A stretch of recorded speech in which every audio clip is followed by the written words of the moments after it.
શું થયું? હર્ષવર્ધનભાઈ અમારા કરિયર ઉપર પાણી ફેરવી રહ્યા છે. તમારું કરિયર?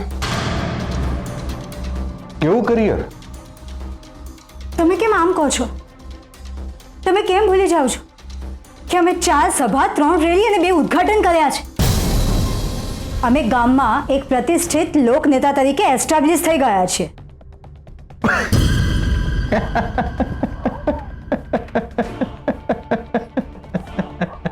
કેમ હસો છો? અરે જોક ઉપર હસવાનું જ હોય. છોડો આ બધું. થયું છે શું એ કહો. હર્ષવર્ધનભાઈ પ્રતાપ કાકા પાસે સપોર્ટ માંગવા ગયા હતા અને હવે એ ધારાસભ્ય બંકિમભાઈ પાસે સપોર્ટ માંગવા ગયા છે. અને જો બંકિમભાઈ એને સપોર્ટ આપી દેશે ને તો અમારું કરિયર બરબાદ. મગજ છે કે ભૂસું ભર્યું છે? બંકિમભાઈ કયા ગામના છે? પોરબંદર. એમને અહીંયા રાજગઢમાં કોણ ઓળખે? આમ તો કોઈ નહીં. તો પછી એ ધારાસભ્ય અહીંયા રાજગઢની ખેડૂત સમિતિની ચૂંટણીમાં હર્ષવર્ધનસિંહને શું ફાયદો કરાવશે? કંઈ જ નહીં. તો હવે વધારે ના વિચારો.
તું તારી જાતને સમજે છે શું? હા, કાયદાને તારી કઠપૂતળી સમજે છે કે તું નચા વિશે નાચશે?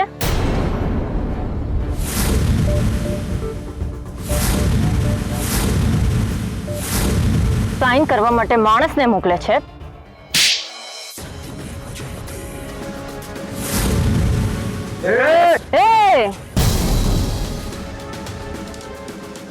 એક પણ ડગલું આગળ ના વધતા, નહીં તો તમારા લોકો ઉપર એવો કેસ બનાવીશ કે આની સાથે રોજ સાઈન કરતા આવતા થઈ જશો.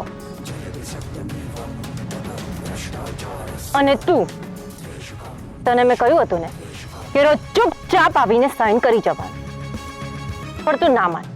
તો હવે ચાલ.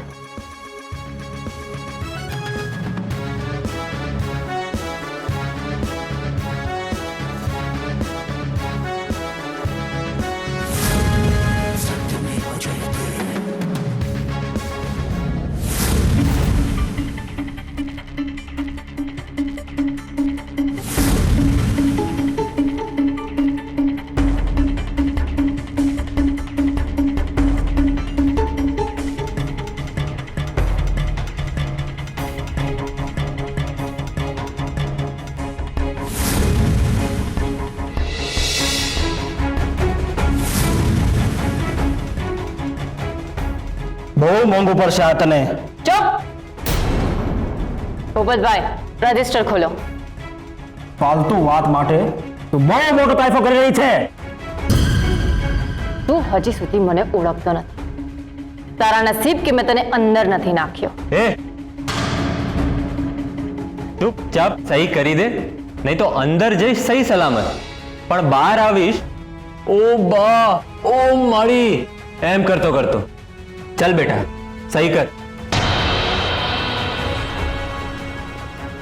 અને આ પોલીસ સ્ટેશન પ્રતાપસિંહ ખરીદી નથી લીધું, એટલે ઊંચા અવાજે વાત નહીં કરવાની, સમજો?